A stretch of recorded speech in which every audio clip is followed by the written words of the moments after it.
Hello मैत्रिणींनो, आपल्या सर्वांची आवडती मालिका लपंडाव या मालिकेच्या आजच्या शुक्रवार 26 डिसेंबरच्या एपिसोडमध्ये एक सगळ्यात मोठा खुलासा झालाय. खूप जबरदस्त ट्विस्ट आलाय. मग नेमकं असं घडलंय तरी काय?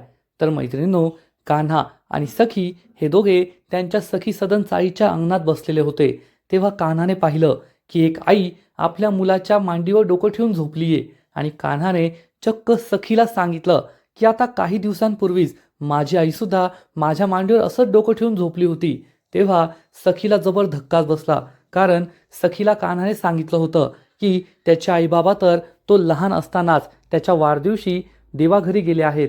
त्यांचा अपघात झाला होता. एका श्रीमंत व्यक्तीच्या गाडीने माझ्या आईबाबांना उडवलं आणि माझे आईबाबा हे देवाघरी गेले असं कान्हाने सांगितलं होतं. आणि याच गोष्टीच्या आजूबाजूला आपण सुद्धा अनेकदा विचार केलाय की कान्हा नेमका कोण आहे. आणि कान्हाने याच कारणामुळे सरकारचा बदला घ्यायचं ठरवलंय. कारण सरकारच्या गाडीनेच कान्हाच्या आईबाबांना उडवलं असेल.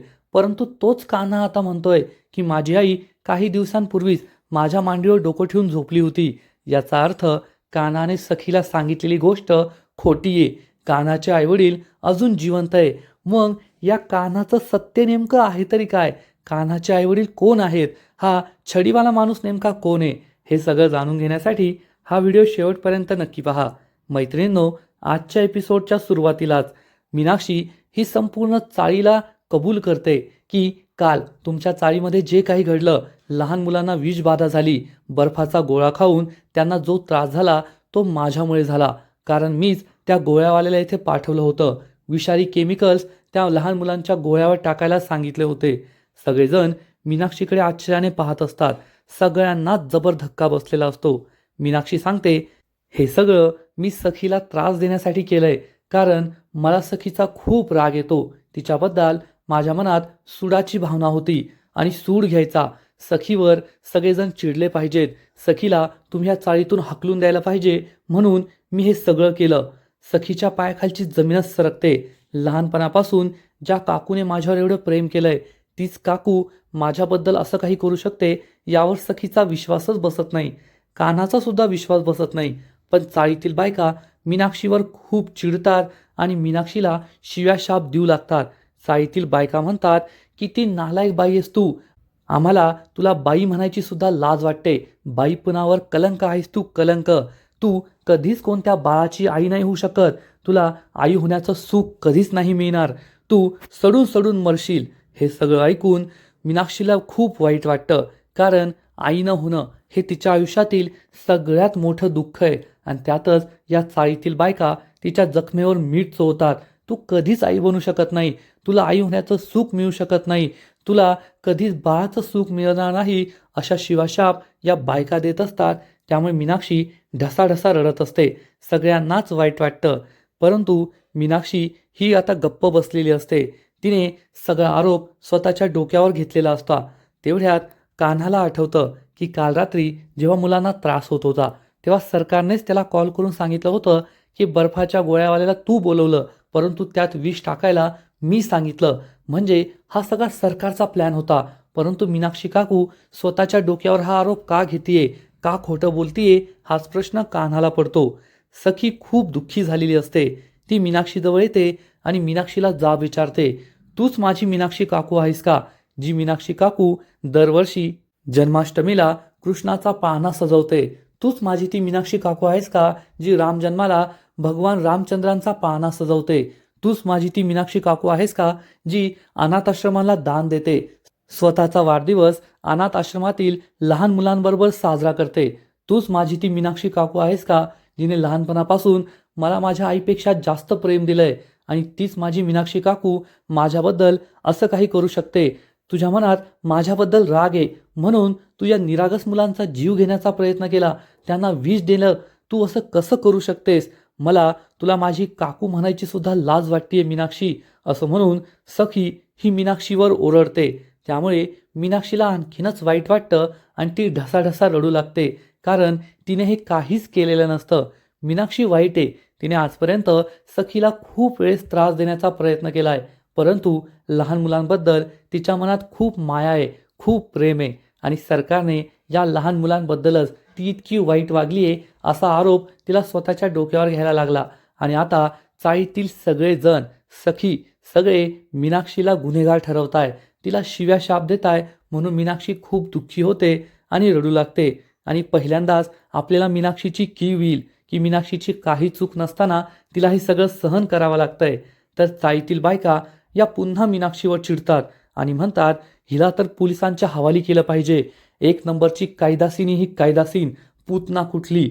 आणि चाळीतील बायका मीनाक्षीला आणखीन शिव्या शाप देऊ लागतात आणि म्हणतात, तिचं वाटोळ वाटोळ होईल, ती कधीच सुखी राहणार नाही, तिला कधीच आई होण्याचं सुख मिळणार नाही, हिला तर पोलिसांच्या हवालीच केलं पाहिजे, आता आम्ही तिला सोडणार नाही, असं सगळ्या चाळीतील बायका म्हणतात. तर दुसरीकडे सरकार तिच्या रूममध्ये असते आणि विचार करते की मीनाक्षी कोणतं गाणं म्हणत होती, ते गाणं तर मला आठवत नाहीये. पण आता गाणं आठवायची गरजच नाहीये, कारण जेव्हा मीनाक्षी चाळीतील बायकांना सगळं सत्य सांगेल तेव्हा चाळीतील बायका तिला आपल्या तालावर नाचवतील, तिला काही सोडणार नाही.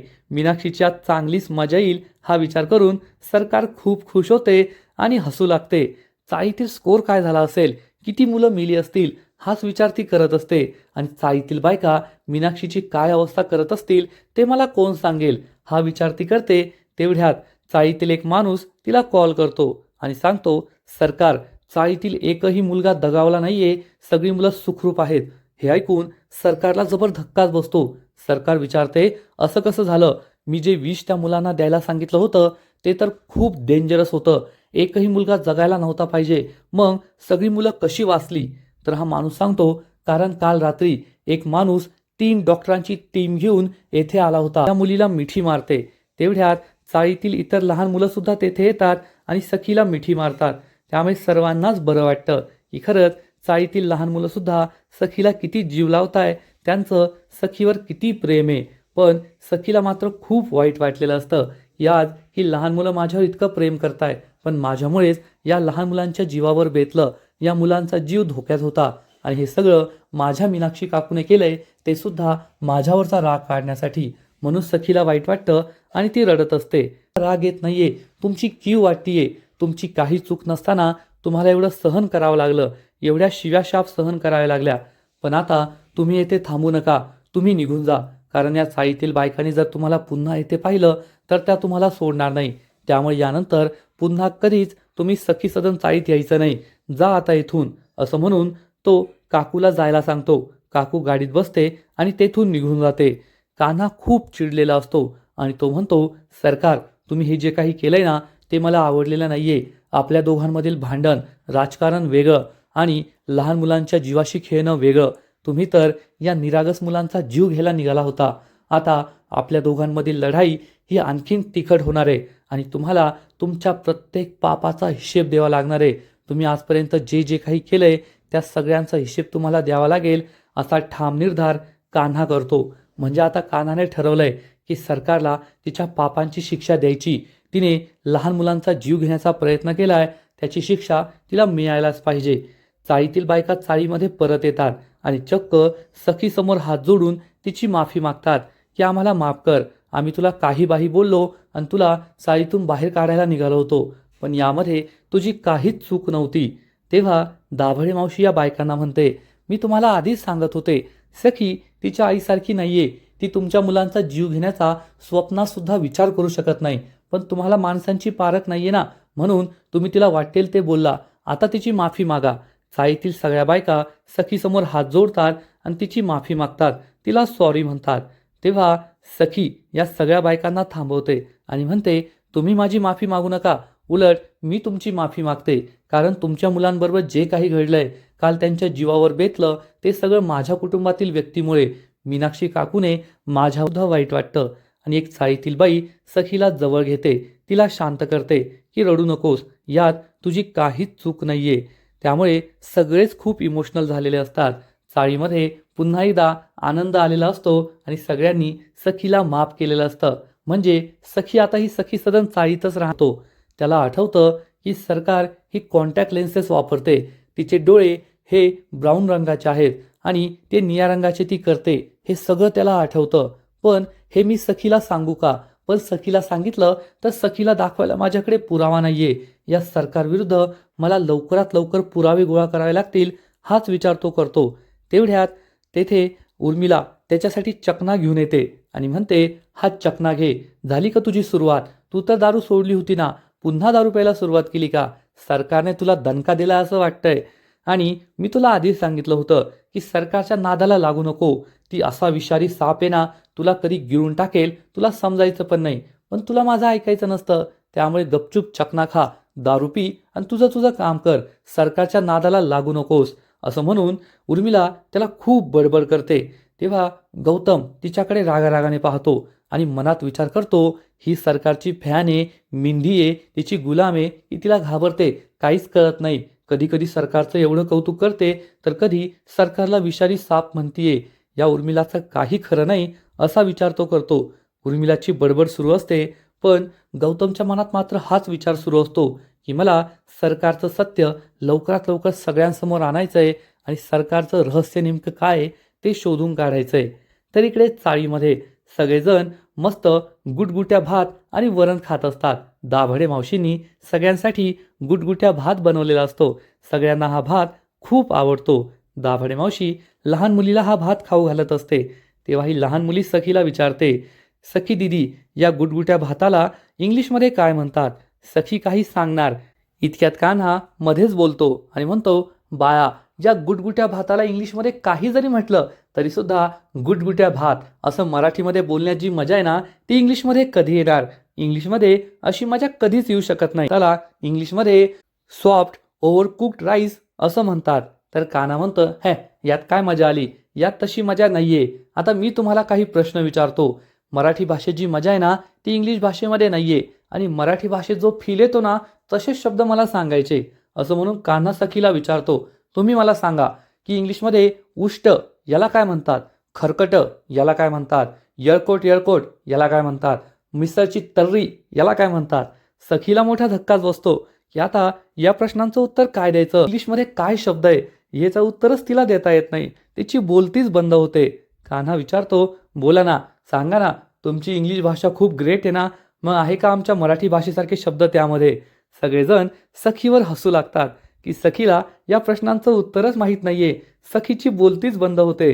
कान्हा म्हणतो, काय झालं, बोलती बंद झाली का?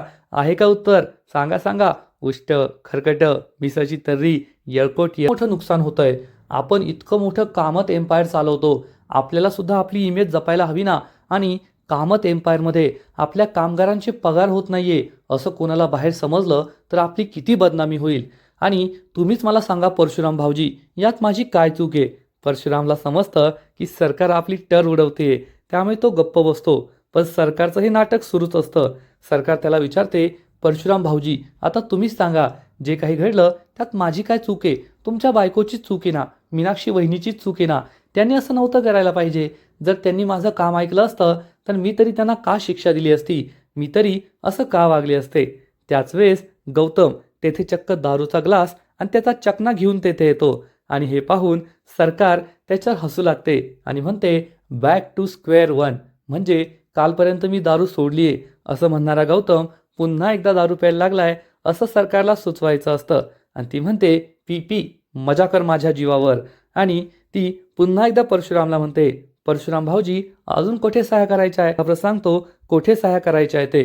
परंतु गौतमने तिच्यासमोर, सरकारसमोर हा दारूचा ग्लास आणि चकण्याची प्लेट आणलेली असते. यात त्याचा एक प्लॅन असतो. तो ही चकण्याची प्लेट हातामध्ये घेतो. त्यात शेंगदाणे असतात, शेंगदाण्याची टरफलं असतात आणि तो सरकारकडेच एकटक पाहत असतो. पण सरकार ही या फाईलवर सह्या करत असते. गौतम कान्हाने सखीला 5 प्रश्न विचारलेले असतात. यांनी या मराठी शब्दांची इंग्लिश नावं विचारलेली असतात. पण सखीला मात्र या शब्दांचं उत्तरच देता येत नाही, इंग्लिश शब्द सांगता येत नाही. दाभडे मावशी कान्हावर चिडून म्हणते, काय रे कान्हा, कशाला आमच्या सखीला छळतोय? तर कान्हा म्हणतो, दाभडे मावशी, छळत नाहीये, चेष्टा करतोय. आणि तो नवराच कसला जो बायकोची चेष्टा नाही करत? नवरा बायकोचं नातं चेष्टा केल्यानेच आणखीन घट्ट होतं. सखी कान्हाकडे रागारागाने पाहते आणि म्हणते, तू मला 5 शब्द विचारले ना, आता मी तुला प्रश्न विचारते. तू मला सांग, डॉक्टर म्हटल्यावर मजा येते की वैद्य म्हटल्यावर मजा येते? आणि तू काय म्हणतो? आणि कॅन्डल लाईट डिनर म्हटल्यावर मजा येते की मग अंधाऱ्या रस्त्यावरून मेणबत्तीचे जेवण करायला जातोय असं म्हणायला मजा येते? तू काय म्हणतोस? सदरा आणि शर्ट म्हणायला मजा येते की पायजमा आणि पॅन्ट म्हणायला मजा येते, आणि तू काय बोलतोस? सखी आणि कान्हा एकमेकांना प्रश्नावर प्रश्न विचारत असतात. कान्हा मराठी भाषेचं गुणगान करत असतो, तर सखी त्याला विचारते, तू एवढं गुणगान करतोय, मग तू रोज किती इंग्लिश शब्द वापरतो आणि त्याचे पर्यायी मराठी शब्द तुला माहीत आहेत का? तुझी भाषा शुद्ध आहे का? असे अनेक प्रश्न ती कान्हाला विचारते आणि दोघांचीच बाचाबाची सुरू होते. तेव्हा चाळीतील सगळी माणसं म्हणतात, खरंच तुमची जोडी किती क्यूट आहे, तुम्ही किती छान भांडताय, असंच नेहमी भांडत राहा आणि सुखाने एकत्र राहा. कान्हा म्हणतो, हो, आम्ही दोघे एकदम सुखाचा संसार करणार आहोत, खूप आनंदी राहणार आहोत. सखी त्याच्याकडे रागारागाने पाहते आणि म्हणते, खरंच हा गुटगुट्या भात खूप छान झालाय. सखी पाहते की चाळीतील सगळ्या बायका या आपापल्या मुलांना स्वतःच्या हाताने भात खाऊ घालताय, स्वतःच्या हाताने खाऊ घालताय. सखीला तिच्या आईची आठवण येते, जेव्हा तेजस्विनी लहानपणी सखीला असंच प्रेमाने खाऊ घालायची, पण सखी खायला नकार द्यायची. तेजस्विनी म्हणायची, सखी बाळा खाऊन घे, पहा तू किती वीक झालीये, तुझे हात किती बारीक आहे. तर सखी म्हणायची, नाही आई, मी वीक नाहीये, पहा मी किती स्ट्रॉंग आहे.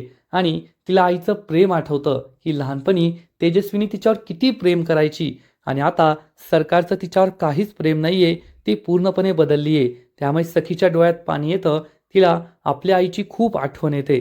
तर दुसरीकडे सरकार ही गौतमकडे पाहते आणि गौतम त्याचा प्लॅन एक्झिक्यूट करतो. सरकारने त्याच्याकडे पाहताच लगेच तो या चकण्याच्या प्लेटवर जोरात फुंकर मारतो आणि जी काही टरफलं असतात, शेंगदाण्याची टरफलं, ती सगळी सरकारच्या डोळ्यामध्ये जातात. सरकारच्या डोळ्याला खूप त्रास होतो. ती चिडून म्हणते, ए मूर्ख माणसा, तुला काही अक्कल आहे का? हे काय केलंस तू?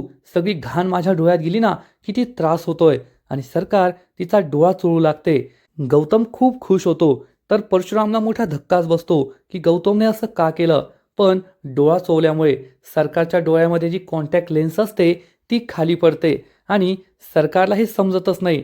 गौतमला मात्र हे दिसतं की सरकारची एक कॉन्टॅक्ट लेन्स खाली पडली आहे आणि गौतम ही कॉन्टॅक्ट लेन्स हातात पकडतो. तेव्हा परशुरामला सुद्धा मोठा धक्काच बसतो.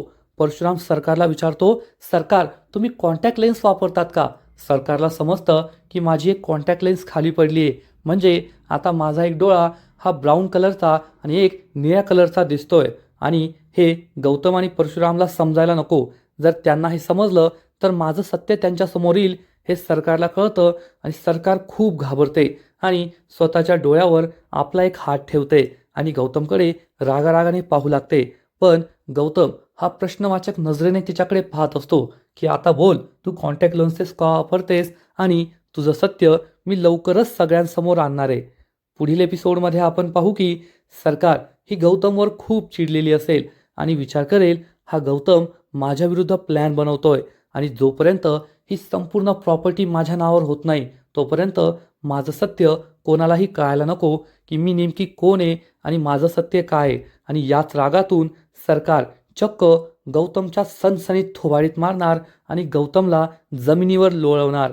तर दुसरीकडे सरकारचा एक माणूस हा चक्क कान्हा आणि सखी या दोघांचे व्हिडिओ रेकॉर्ड करत असेल आणि हे सगळं तो सरकारला पाठवणार आणि त्याच्या हातावर धर्मयुद्ध असं लिहिलेलं असेल. मग हा सरकारचा माणूस आहे की कान्हाचा माणूस आहे की या छडीवाल्याचा माणूस आहे, हे तर पुढील एपिसोडमध्ये कळेल. पण यानंतर सगळ्यात मोठा ट्विस्ट येणार आणि तो ट्विस्ट म्हणजे कान्हा हा सखीला सांगेल, काही दिवसापूर्वीच माझ्या आईने माझ्या मांडीवर डोकं ठेवलं होतं आणि मी तिला अंगाई गाऊन झोपवलं होतं. आणि हे ऐकून सखीला जबर धक्काच बसेल. सखी ही कान्हाला विचारणार, हे तू काय बोलतोय? कारण तू मला एकदा सांगितलं होतं की तुझे आईबाबा तर या जगात नाहीये आणि त्यांचा मोठा अपघात झाला होता आणि ते हे जग सोडून गेले होते. मग काही दिवसांपूर्वी तू तुझ्या आईला तुझ्या मांडीवर अंगाई घालून कसं झोपू शकतोस? त्याचा अर्थ तू माझ्याशी खोटं बोललाय. हे ऐकून कान्हाला सुद्धा समजणार की मी आधी काय खोटं बोललोय हे विसरलो. आता मग कान्हा सखीला काय उत्तर देणार? पण यापेक्षा मोठा प्रश्न आहे की कान्हा जर तेव्हा खोटं बोलला होता आणि आता खरं बोलतोय, याचा अर्थ कान्हाची आई जिवंत आहे. मग कान्हाची आई नेमकी कोण आहे? आणि मग तो छडीवाला माणूस कान्हाचा बाप आहे का? हे सगळं रहस्य दिवसेंदिवस आणखीन किचकट होत चाललंय, एवढं मात्र नक्की. मग कान्हाचे आईबाप नेमके कोण आहे? हा कान्हा नेमका कोण आहे? सरकारची आणि त्याची दुश्मनी काय आहे?